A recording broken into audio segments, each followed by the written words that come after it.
the aspiration towards intimate knowing, the intimate knowing of oneself and others, is a creative struggle towards redefining property. What the hell does that mean? Senator, Judge Ketsubai, I think your fellow nominees owe you a debt of gratitude, because many Biden nominees have been extreme, but your record is so far out of the mainstream that you have attracted virtually all of the questions. I was particularly intrigued by your statement to Senator Blackburn that you said you are not, in fact, a Marxist. And then you said, and I wrote it down, I have not praised Marxist ideas. Now, as you know, in law, there is the fact of evidence.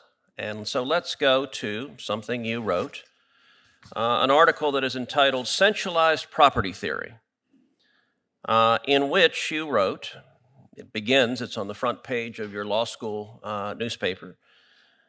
You write, quote, intimate knowing, the lovers kissed, familiar and ever exciting, passionate transcendence. Beyond the physical exhilaration lies a burning light in our limbs, our hearts. Floating, flying, falling in every direction, amorphous and wonderful, time-stretching, space-curving, exquisitely explosive eros. And yet I timidly tremble every time. Now, somehow this is about property, which is not immediately evident as to why, but later in the article you write, you say, property is not simply a relationship between an owner and an object of ownership. Property is primarily a complex relationship between people and secondarily regards the objects people exploit.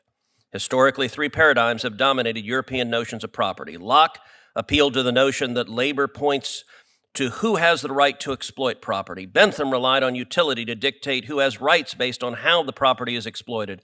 And Marx was plainly disgusted with the alienation that property imposed and its establishment of an us and them and haves and have-nots.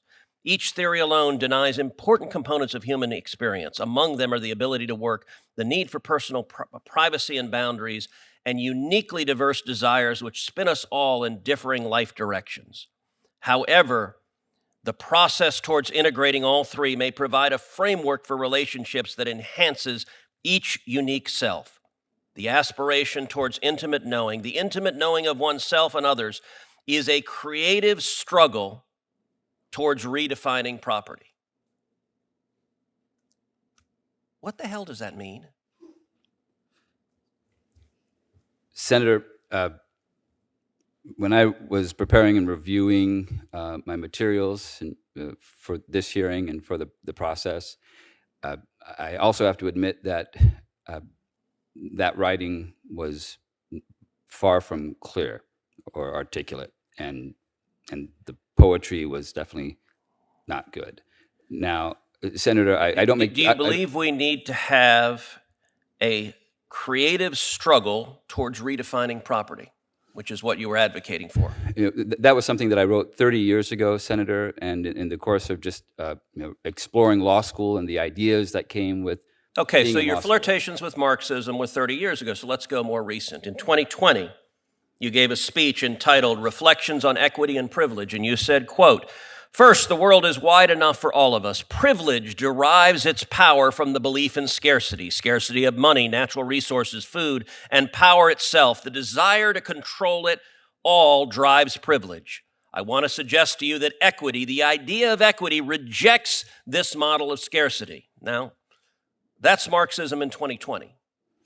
What did that mean?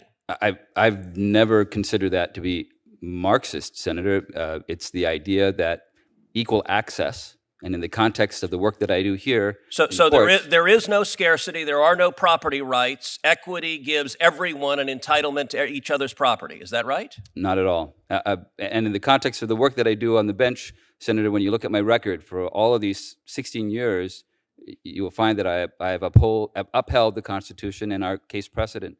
Okay, well, let's turn to something else you wrote in the Wisconsin Women Law Journal. Again, this is your writing. The name of the article is Destabilizing Power and Rape, Why Consent Theory and Rape Law Has Turned on Its Head.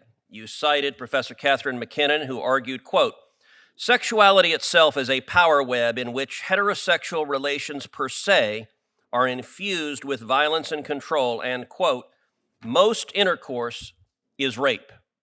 Now, her views are extreme, and yet, and when Senator Blackburn asked you about them, here at the hearing, when you want to be confirmed, you try to distance yourself from them. But here's what you wrote in the article. You embrace those views. You wrote, quote, "I employ the view that rape is sex in order to focus on the significance of consent in rape law. The Sex Act is a violation per se without consent. In order to properly align the consent doctrine in rape law with consent in other areas of law, non-consent must be presumed."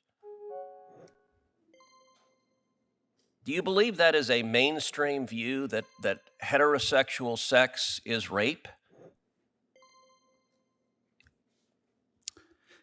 Senator, in that article, I was exploring different ideas and theories, and I was employing the hypothetical that you've just described to try to tease out a particular issue with respect to consent.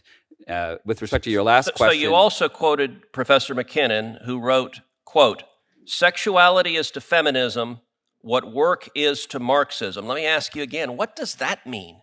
Senator, I was summarizing different theories that people were presenting, so that way I could explain them and then employ an analysis with respect to the issue of what consent was in the context of sexual assault back in 30 years ago.